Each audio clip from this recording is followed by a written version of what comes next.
Hi guys, this week on the Full Fat Podcast there are some major syncing issues with my Zoom footage. Not really much I could do about that. I'm not really sure what it is, but I think I need to service the battery on my laptop because the whole thing is chugging and it has really ruined my workload this week. So I do apologise. Some of me is going to be out of sync. I think Charlie's largely okay. You'll just have to bear with. So yeah, I apologise. Hopefully next week we'll be back to fully synced lips to audio. This is getting away from me, so I'm just going to let you see the bedlam. Goodbye! Hello people, we are back with episode 5 of the Full Fat Podcast Obi Breakdown week to week. It seems like a lot of our prayers have been answered in some ways. Lots of plot has happened this week. But is it too little, too late? Mr. Charlie Lee, how you doing? It is too little, too late, Mr. Full Fat. It is far too late. I think if this was maybe the third episode, maybe might be feeling a little bit different right now. But my main gripe, really, with the series is just like the loss of class. Like I've said it every week, pretty much anyway. But like, it's just coverage, isn't it? It's just all coverage. I know I keep complaining about it, but it's just taken away the craftsmanship of Star Wars. Like Star Wars is like, yes, You talking about the direction? yes, and Right, yeah. you know, I'm watching Darth Vader do this cool stuff, but like, none of it has any weight to it, really, because it's not built up to. It's not constructed in a like the script on the page. It's there, kind of, but like visually, the story's not being told. There's a lot of like people just standing there with a close up, just telling you some exposition as well. So that I find that difficult. That being said, I did think it was cool that, you know, we were cutting between Anakin and Obi-Wan throughout the episode as this sort of face-off is coming, as they come into butts heads sort of thing. I do think that was a good idea, but I just feel like that could have been something we could have seen more of throughout the show. Would you agree? Yes, I was definitely feeling like, oh, it's really cool that we're framing the current action between Obi and Vader with a lesson that he gave him years ago. But then it made me think, you know, constantly you're thinking, oh, that's a good idea, but we could have pushed it further. Why is not almost a different lesson between Hayden and Ewan, and then it cuts into something happening at the start? I completely agree with you that this should have been the third episode. Because if you look at what little character moments we got in episodes 3 and 4, there's not a lot to warrant 2 full episodes. We didn't need to see Leia get captured again. Filler. And I even wonder if we needed Vader and Obi-Wan to meet so early. I was kind of thinking like if he'd run off with Leia and they'd have come to this base and then Vader had tracked them down, and then across this episode they got closer and closer to each other, but he escaped again, and then they don't meet until like, you know, maybe the finale. But in terms of our Anakin Obi-Wan content, we get the flashbacks peppered throughout. I think it wouldn't feel so strange. I really liked the intercutting duel. I thought it was actually probably the best shot action we've had all season. And it was nice to finally see Hayden Christensen, finally see him get some proper usage. But it's just like episode 5 out of 6. We're only now just getting Hayden flashbacks. And I don't think that's a fanboy complaint. I see a lot of people being like, oh, you just want fan service. I'm like, no, I just want these characters to be used in a way that operates for the story.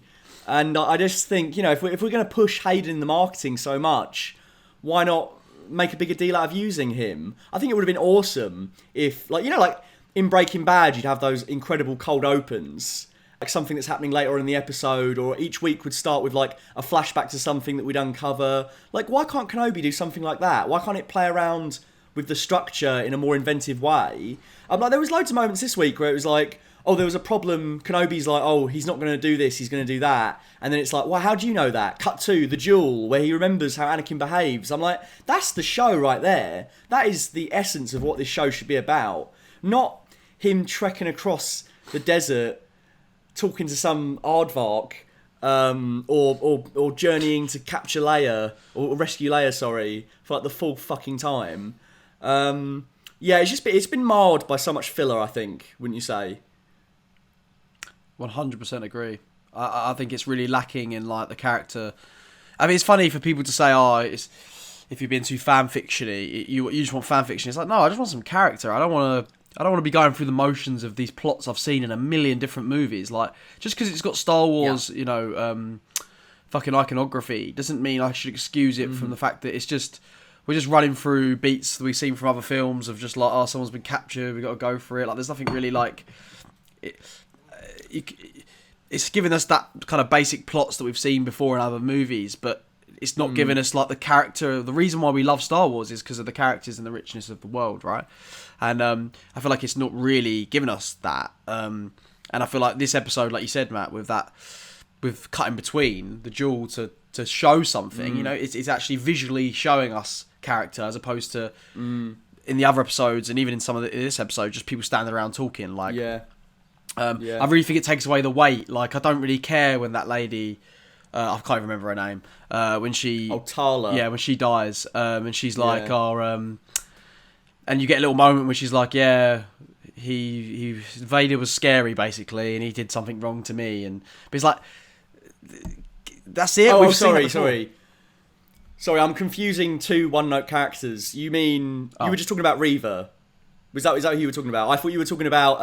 was I? Obi-Wan's... I thought you were talking about Obi-Wan's friend who was the Imperial spy who died. Are you talking about the Inquisitor?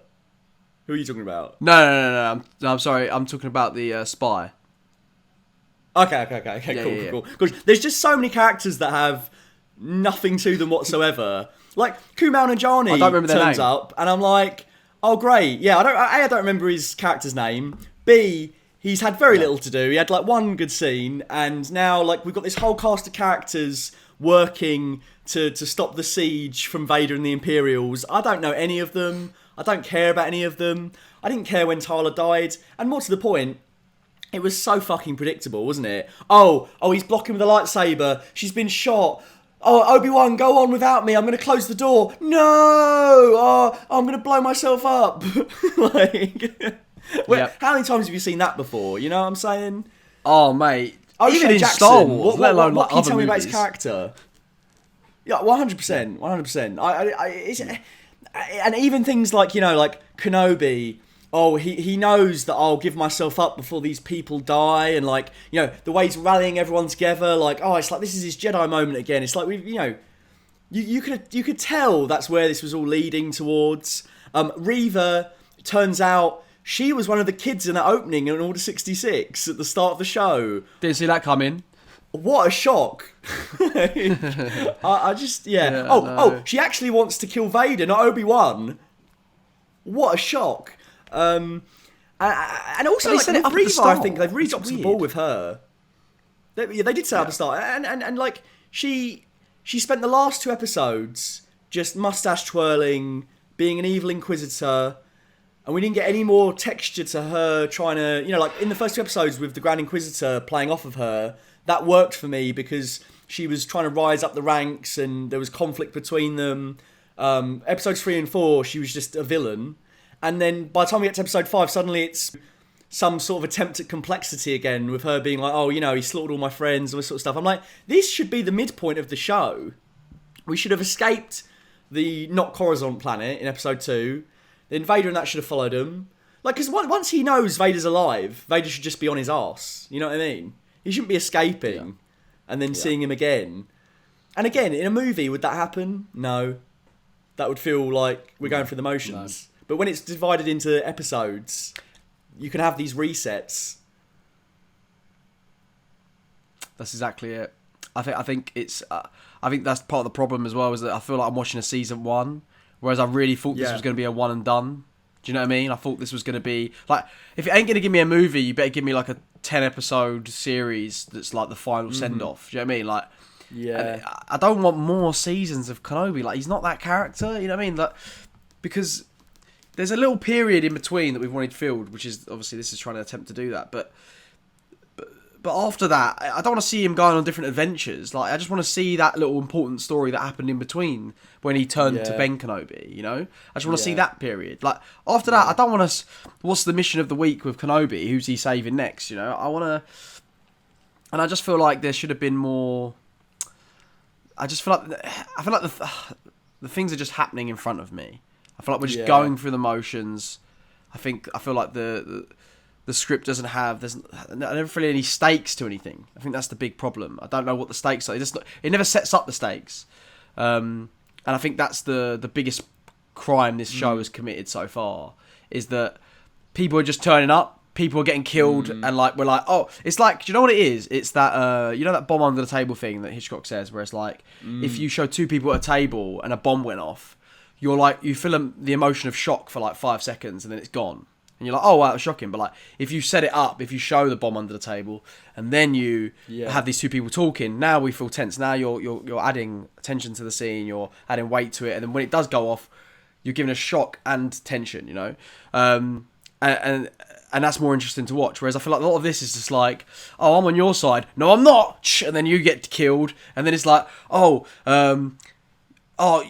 crap, we're backed into a corner. Don't worry, Kenobi, I'm going to blow myself up. You know what I mean? Oh, no, we can't believe we lost one of those people. Like, it still feels... Do you know what? I feel like it feels very lazy. I think it just feels very... I feel like that you could have taken this show in loads of different ways, and somehow they found the most anti-hype version. I don't know, yeah. I'm so sick of... the Disney Star Wars thing where everything has to be set in the age of the Empire. And how many times have we had a character, like O'Shea Jackson's character, just telling us how awful the Empire was? It's always along the lines of, they slaughtered everyone. And Tala's the same. She's like, I watched them slaughter everyone. We constantly get told that they've done these awful things all the time. We never see the effect of that. You know what I mean? Like, what have we seen the Empire do? We've seen them hunt down some Jedi through the Inquisitors, and we've seen them establish checkpoints in the desert, and we've seen that they've got a fortress. You know what I mean? There's no actual feeling that there's an occupation. There's no feeling that people are being downtrodden. That's just been told, haven't we? Yeah, and it's always like, oh, they just... We need to stand up for ourselves, and they're just overwhelming. And then another character will be like, no, there's more of us than them. Like, like we're stronger together. It's always the same rough beats of that. I'm just so sick of it. Like, I'm so thankful that Taika Waititi has said we need to have new characters, new storylines, a new era. It needs to be set in a completely different time period, divorced from all this other Skywalker stuff. I don't want to hear about the Millennium Falcon's blueprints or Chewbacca's grandmother. I mean, the only thing I'm sad about is Chewbacca's grandmother, because I heard she's fine. I heard she's crazy fine. So I really want to see her hairy ass in canon. You want to see her Wookussy? Oh man. I'm dying for a bit of that Wookussy. After we had some of that Sarlacc in Book of Boba Fett. But yeah, it's just Star Wars is so obsessed with the same couple of time periods, and it's so obsessed with filling in the gaps. And I'm just so dramatically bored of it. And I just think people just accept. I mean, I feel like we're just a broken record at this point, but people just accept so little. Like, no, same. I feel like I'm repeating myself. We got one flashback. So what were you gonna say, mate? No, I just feel like I'm repeating myself. Yeah, no, so do I. But it's the same old tune, and also like the positivity is the same old tune every week. All I ever see is, oh my god, this was so cold. Oh my god, this was so epic. That was so emotional. That like little hint of a character arc we got there. And also like I did a video saying that Hayden Christensen had been wasted after episode 4 come out. And before we even watched the episode, I knew that he would pop up as Anakin, because I had an influx of Disney dick riders on the video saying, well, now you've eaten your words. Well, now he hasn't been wasted. This didn't age well. And then we come to watch the episode. I'm like, yeah, he wasn't wasted in this episode. Episode 5 out of 6. Like, if you really think that marketing him as the co-lead and marketing his relationship to Obi-Wan as the core premise behind the series, only for him to appear in episode 5 out of 6. One scene that is spliced up across the episode is enough for you. If that's enough for you, more power to you. But to me, I'm like, they spoon-fed you the tiniest bit of Hayden Christensen, something that everyone asked for. Everyone wanted some flashbacks to inform the current present storyline. And like, that's it. That's all you've gotten. There might be a few more flashbacks next week. Big whoop. Like, it's 2 episodes out of 6. Out of 6! Yep. I just don't get why people are so ready to be like, see, we did get it. It was great in the end. Like, it's like people, their minds will implode if they have to accept mediocrity from these things that they love. Yeah. Yeah. It's like they don't want to see a great scene that's built up with Gloop Shitto in it. They just want to see Gloop Shitto, don't they? No. Yeah, they just want to see it. The context behind the Gloop Shitto doesn't matter. They just need to have Gloop Shitto presented. No. Yeah, like, I mean, the perfect example of that is Cad Bane. He turns up and he does fuck all, and then he gets shot. Yeah. Why is Cad Bane? Why is the whole show not Boba Fett versus Cad Bane? You know what I mean? Why does he not turn up in the first episode? And then that's what we get. Right. That's it. Instead, we get you know what?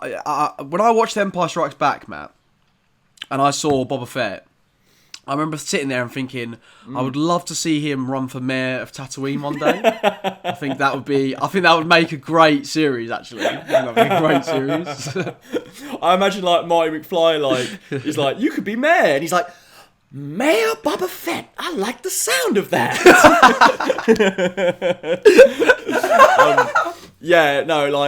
More than that. What I love the idea of is him attempting to be the nicest gangster in all of Star Wars until after 7 episodes he finally says, we're not suited for this. Whoop, whoop, whoop. Oh, I guess he's going to do something else, isn't he? Like, my word. Also, like, you know, what you're saying about Hayden and Ewan having the flashbacks, we constantly got treated to the same shot of Kamino in the Boba Fett show, showing Slave One going past a young Boba Fett. We never get any Jango. Why can't we get a scene with Temuera Morrison playing Jango Fett intercut with him playing Boba Fett? Like, he plays both those characters. You have the actor readily available. You could, you know, the de-aging has come along so far now that you could easily do that and pull it off. Why not? You know, I want a little bit more. Did it with Luke? Of course, you had it with Luke, and like that was way more of a technical feat than doing that. That reminds me as well. I love that Kathleen Kennedy was like, we're not going to recast roles anymore. Blah blah blah blah blah. Like, basically, Alden Ehrenreich is Han Solo. You're not getting that again. It's going to be CGI waxwork Luke Skywalker till the end of time. Because, you know, it needs to look exactly the same. Otherwise, the fans won't buy it. And then in this episode, we've got Hayden Christensen playing a 20-year-old self. And he looks 40. Which I'm fine with. I'm fine with that.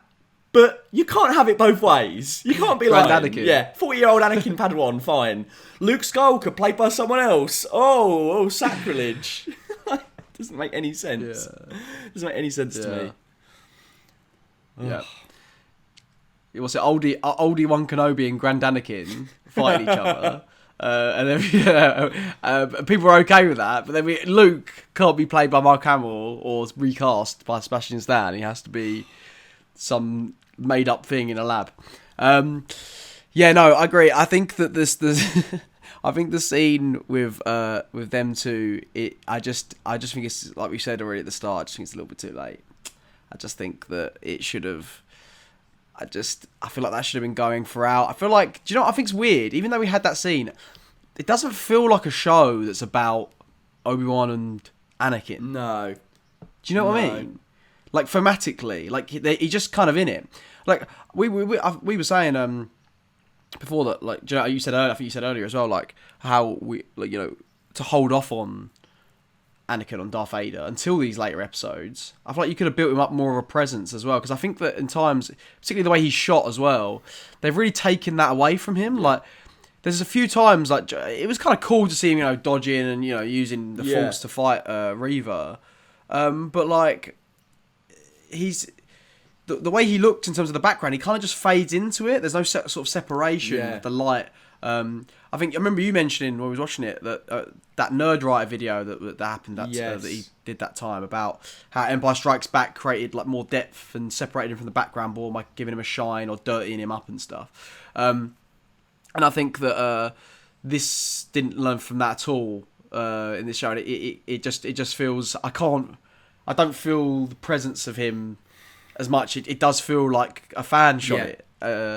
It's very weird because it doesn't feel like there's money behind it, even though the sets are that incredible. They just think, oh, the sets are amazing, the costumes are all there, I'll just stick a camera down, as opposed to just shoot coverage everywhere. The worst shot and I just think stuff that was when really that fight. Sorry, go on. No, go on. The worst shot bit for me was when the stormtroopers were coming through the doors. And it was like all shaky, everyone's shooting, shaky, and then like Obi-Wan's blocking. It's all like this, isn't it? Like what are we cutting to it to?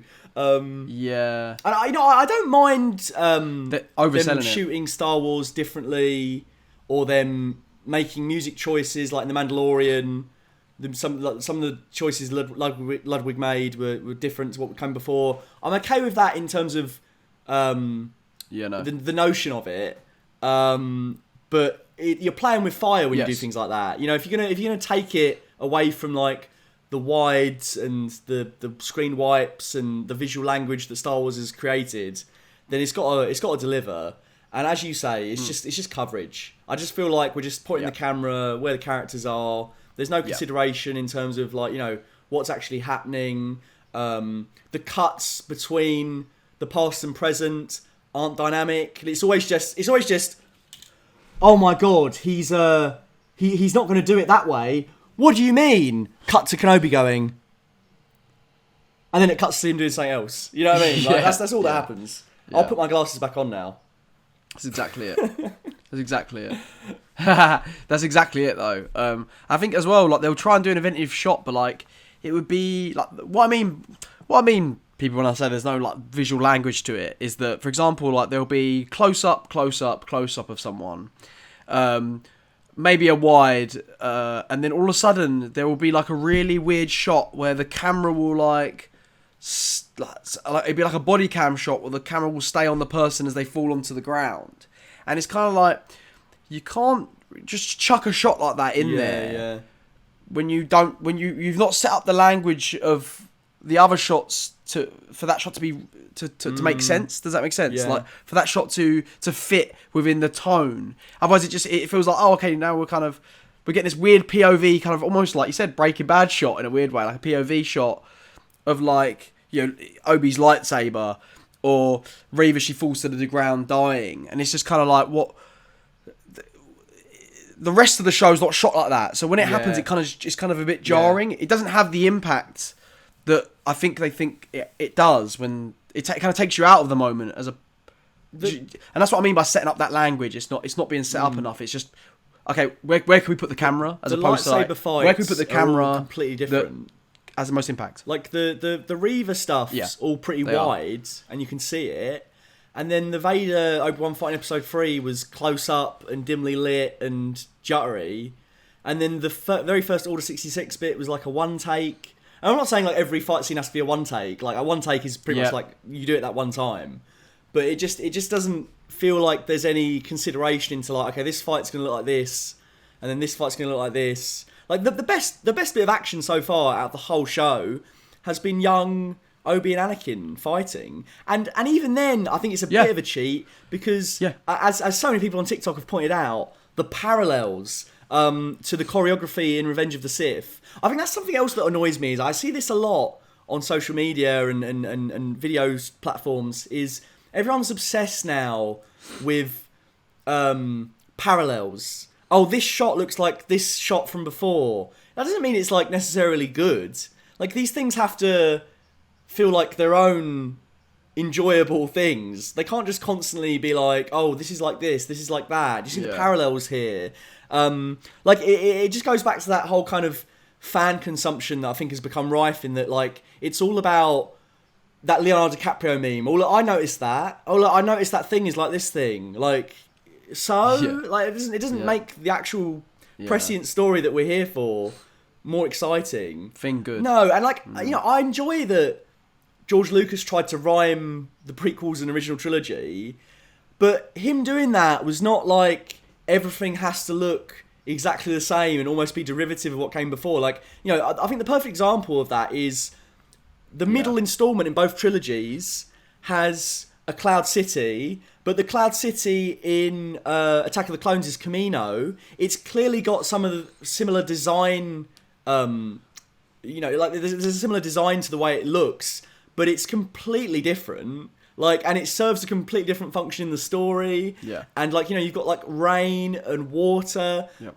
You know, to juxtapose against like clouds and air and sky, and like and the color palette's completely different. You know, you don't look at Kamino and those Kamino scenes in Attack of the Clones and immediately think, gee, the parallels to Cloud City, like, but everything like that is like that now. Yep. Even the Return of the Jedi throne room with the Last Jedi throne room. You know, they have similarities, but they're so uniquely their own. So it's like kind of rhyming with it. And also, obviously, that scene kind of mirrors that scene in Return of the Jedi anyway, but it's not that scene in Return of the Jedi. Yeah. You know, and that's what you're saying, isn't it? It's like, you know, nodding the past, but doing something new with it, you know, as opposed to just giving you the same thing again and again. Well, that's what we got for the foreseeable future. Yeah. Because people love Kenobi. Yeah. I feel like... Funny, people must think we hate Star Wars, but it's bad. I don't hate Star Wars. I just, you know... It's that Velcoro True Detective Season 2 quote. You know, I can't stop thinking about it in terms of all this content. You know... Yeah. You know, when I was a kid, I wanted to be an astronaut, but they don't even go to the moon anymore. It's just... it's just true. That's it, I think this has probably been the most deflating podcast of the 5 we've done. We usually have a bit more of a laugh, but I just think... And it's been a better episode than weeks 3 and 4. Yeah, sorry, that might be my fault. I'm shattered. The hay fever's got you this week, isn't it? Yes. Destroyed you. Yeah. It's done me in. Yeah, under these glasses is just Palpatine's eyes. But I just think, like... Not good. Hopefully episode 6 delivers. But I still think even if we get something cool next week, it's 1 and 2 were okay. 3 and 4 were duds. 5 was okay. 6, who knows? You know what I mean? It's like... And I'm almost 90% sure at this point that we'll finish this thinking, I wish it had been a movie. Because so far nothing's shown me that it should have been a TV show over a movie. Yeah, definitely. It's sad. No. Very sad. I agree. Nothing. But hey, very sad. On the up, we've got Skeleton Crew starring Jude Law, directed by John Watts, coming up. It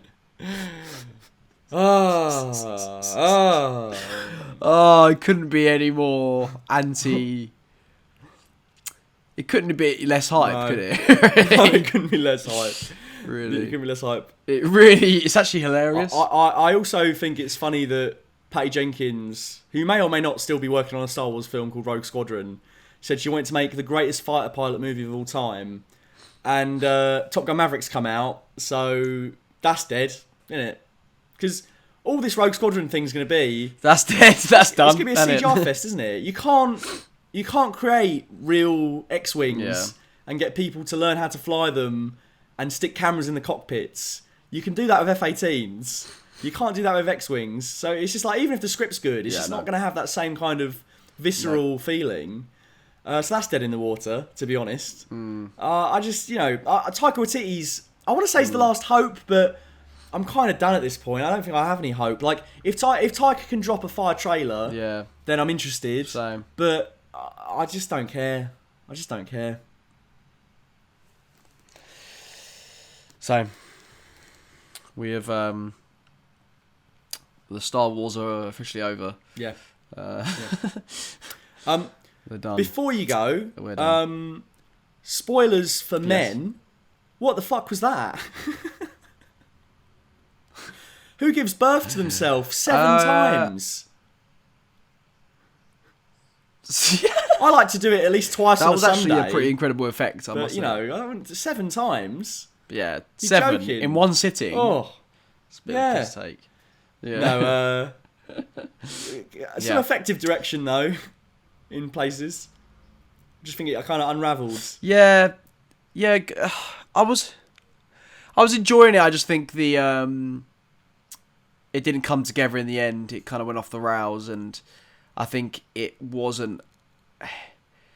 The ending wasn't as satisfying as the setup. No. And I think that even if you're trying to say something being metaphorical about it, the promise of the premise was not served. I feel like in the finale, and you kind of feel a little bit cheated after. Yeah, definitely. You watch something like that because of it.